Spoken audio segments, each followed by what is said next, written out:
আজ আমরা শুনব এক অদ্ভুত দেবতার অদ্ভুত সাজা। এমন এক দেশ, যেখানে দেবতাদেরও ভুল হলে শাস্তি হয়। আর সেই শাস্তির পদ্ধতি শুনলে আপনি হাসতে হাসতে গড়িয়ে পড়বেন। সুকুমার রায়ের কলমে লেখা, ব্যঙ্গ আর বুদ্ধিতে ভরা। আসুন শুনে নিই আজকের গল্প, দেবতার সাজা। থর নরওয়ে দেশের যুদ্ধ দেবতা। যুদ্ধের দেবতা কিনা, তাই তার গায়ে অসাধারণ জোর। তার অস্ত্র একটা প্রকাণ্ড হাতুড়ি। সেই সর্বনেশে হাতুড়ির এক ঘা খেলে পাহাড় পর্যন্ত গাঢ় হয়ে যায়। কাজেই সে হাতুড়ির সামনে আর কেউ এগুতে সাহস পায় না। তার উপরে থরের একটা কোমর বন্ধ ছিল, সেটাকে কোমরে বেঁধে নিলে তার গায়ের জোর দ্বিগুণ বেড়ে যেত। থরের মনে ভারী অহংকার। তার সমান বীর আর তার সমান পালোয়ান পৃথিবীতে বা স্বর্গে আর কেউ নেই। একদিন থর দেখলেন, একটা পাহাড়ের পাশে একটা প্রকাণ্ড দৈত্য ঘুমিয়ে আছে। আর সে এমন নাক ডাকাচ্ছে যে গাছপালা পর্যন্ত ঠক ঠক করে কাঁপছে। থর বললেন, ও বেয়াদব, নাক ডাকাচ্ছিস যে? বলেই হাতুড়ি দিয়ে ধাই ধাই করে তার মাথায় 3 ঘা লাগিয়ে দিলেন। কিন্তু কি আশ্চর্য, ওই হাতুড়ির অমন ঘা খেয়েও দৈত্যের কিছুই হলো না। সে খালি একটু মাথা চুলকিয়ে বলল, পাখিতে কি ফেলল?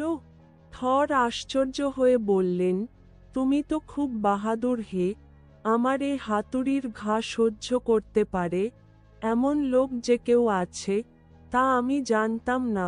দৈত্য বলল, তা জানবেন কোত্থেকে? আমাদের দেশে তো যাননি কখনো। সেখানে আমার চেয়েও বড়, আমার চেয়েও সন্ডা ঢের ঢের দৈত্য আছে। থর বললেন, বটে? তবে আমার একবার সেখানে যেতে হচ্ছে। দৈত্য তাকে দৈত্যপুরীর পথ দেখিয়ে দিল আর বলল, দেখবেন, সেখানে গিয়ে বেশি বড়াই টড়াই করবেন না, কারণ আপনি যত বড়ই দেবতা হন না কেন, সেই দেশে বাহাদুরি করতে গেলে শেষে লজ্জা পেতে হবে। দৈত্যপুরীর চারদিকে প্রকাণ্ড বরফের দেয়াল, সে এত বড় যে তার নিচে দাঁড়ালে চূড়ো দেখা যায় না। সেই দেয়ালের এক জায়গায় বড় বড় গরাদ দেওয়া আকাশের মতো উঁচু ফটক। থর দেখলেন সে ফটক খোলা তার সাধ্য নয়। তাই তিনি দুটো গরাদের ফাঁকের মধ্যে দিয়ে ভিতরে ঢুকলেন। দেওয়াল ঘেরা দৈত্যপুরীর রাজসভায় বসে বসে পাহাড়ের মতো বড় বড় দৈত্যরা সব গল্প করছে। তাদের মধ্যে সবচেয়ে বড় যে, সেই হচ্ছে দৈত্যের রাজা। দৈত্যেরা থরকে দেখেও যেন দেখেনি, এমনিভাবে গল্প করতে লাগল। খানিক পরে দৈত্যরাজ থরের দিকে তাকিয়ে বড় বড় চোখ করে যেন কতই আশ্চর্য হয়ে বললেন, কেউ? আরে আরে, থর নাকি? আপনিই কি সেই দেবতা, যার গায়ে ভয়ানক জোর? তা হবেও বা, শুধু শরীর বড় হলেই তো আর গায়ে জোর হয় না। আচ্ছা, আপনার সম্বন্ধে যে সকল ভয়ানক গল্প শুনি সে সব কি সত্যি? থর বললেন, সত্যি কিনা এখনই বুঝবে। ওরে, কে আছিস? আমায় একটু জল দে তো। এক চুমুকে কতখানি খাওয়া যায় তোদের একবার দেখিয়ে দি। তখন রাজার হুকুমে একটা সিঙায় করে ঠান্ডা জল এনে থরকে দেওয়া হলো। রাজা বললেন, আমাদের মধ্যে বড় বড় পালোয়ান ছাড়া কেউ ওটাকে এক চুমুকে খালি করতে পারে না। সাধারণ দৈত্যেরা 2 চুমুকে শেষ করে, তবে যারা নেহাত আনাড়ি তাদের 3 চুমুক লাগে।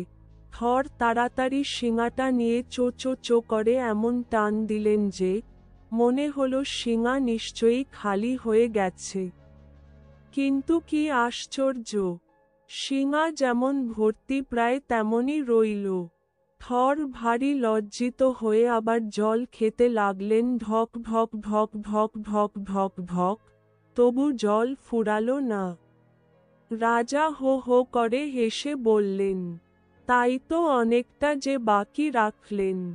থর তখন রেগে খুব একটা দম নিয়ে আবার চুমুক দিলেন।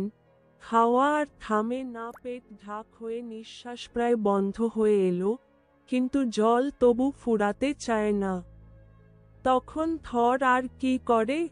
তিনি বললেন, না, জল খাওয়াতে আর বেশি বাহাদুরি কি? পেটুকের মতো খানিকটা জল গিললেই তো আর গায়ের জোর প্রমাণ হয় না। দেখি তো আমার মতো ভারী জিনিস কে তুলতে পারে। দৈত্যরাজ বললেন, তা বেশ তো, একটা সহজ পরীক্ষা দিয়েই আরম্ভ করা যাক। ওরে, আমার বেড়ালটাকে নিয়ে আয় তো। বলতেই ছেয়ে রঙের বেড়াল ঘরের মধ্যে ঢুকল। থর তাড়াতাড়ি বেড়ালটাকে ঘাড়ে ধরে ছুঁড়ে ফেলতে গেলেন, কিন্তু বেড়ালটা এমনি শক্ত করে মাটি আঁকড়ে রইল যে, অনেক টানাটানির পর তার একটি পা মাটি থেকে মাত্র 1 আঙুল উঠানো গেল। দৈত্যরাজ বললেন, না, আমারই অন্যায় হয়েছে। এতটুকু লোক, সে কি ওই ধাড়ি বেড়ালটাকে তুলতে পারে? থর তখন ভয়ানক চটে গিয়ে বললেন, বটে, এতটুকু হই আর যাই হই দেখি তো, কে আমার সঙ্গে কুস্তিতে পারে? দৈত্য বলল, তবেই তো মুশকিলে ফেললেন। আপনার সঙ্গে লড়াই করবার লোক এখন আমি কোথায় পাই? আচ্ছা দেখি ওরে বুড়ি ঝিটাকে ডেকে আনত। মান্ধাতার আমলের এক বুড়ি, তার চুল সব সাদা, তার মুখে দাঁত নেই, গাল টাল সব তুড়ে গিয়েছে, সে এলো কুস্তি করতে।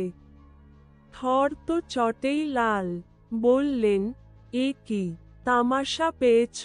দৈত্যরা তাতে আরো হাসতে লাগল। বলল, ও বুড়ি, থাক থাক, ওকে মারিসনে, ও ভয় পেয়েছে। থর তখন তেড়ে গিয়ে বুড়িকে এক ধাক্কা দিলেন। তাতে বুড়ি তাকে ঘাড় ধরে মাটিতে বসিয়ে দিল। থর তখন আর কি করেন? লজ্জায় তার মাথা হেঁট হয়ে গেল। সারা রাত্রি সে অপমানের কথা ভেবে তার ঘুম হল না। পরদিন সকালবেলায় তিনি বাড়ি চললেন।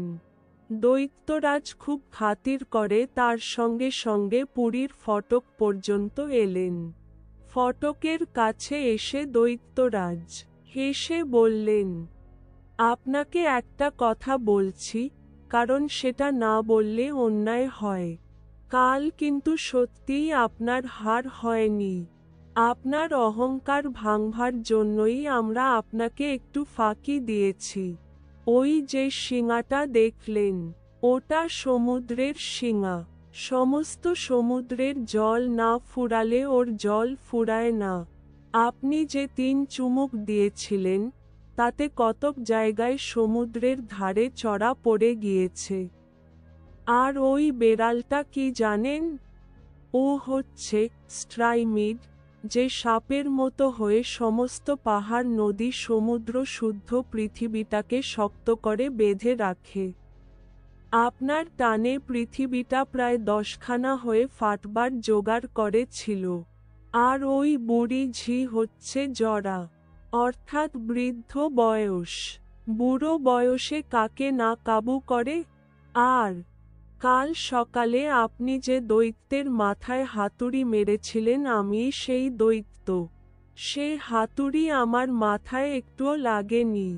আমি আগে থেকে মাথা বাঁচাবার জন্য এক মায়া পাহাড়ের আড়াল দিয়েছিলাম। ওই দেখুন আপনার হাতুড়িতে তার কি দুর্দশা হয়েছে। থর যখন এসব ফাঁকির কথা শুনলেন, তখন তিনি রেগে কাঁপতে লাগলেন। হাতুড়িটাকে মাথার উপরে তুলে বো বো করে ঘুরিয়ে তিনি যেই সেটা ছুঁড়তে যাবেন, অমনি দেখেন কোথায় দৈত্য, কোথায় পুরী, চারিদিকে কোথাও কিছু নাই। মনের রাগ মনে মনেই হজম করে থর সেদিন বাড়ি ফিরলেন। এই হলো দেবতার সাজা, যেখানে দেবতাও যদি অন্যায় করেন, তবে রেহাই নেই। তবে শাস্তি কিভাবে হয়? একটুখানি রস, একটুখানি বুদ্ধি, আর ঢের বেশি কৌতুক মেশানো ব্যঙ্গ। সুকুমার রায় যেন বলে গেলেন, দেবতা হন বা মানুষ, নিয়ম তো নিয়মই। তাহলে বন্ধুরা, এমনই আরও মজার গল্প পেতে চোখ রাখুন, আর হ্যাঁ, ভুল করবেন না যেন। নয়তো দেবতার মতো আপনিও পেয়ে যেতে পারেন সাজা।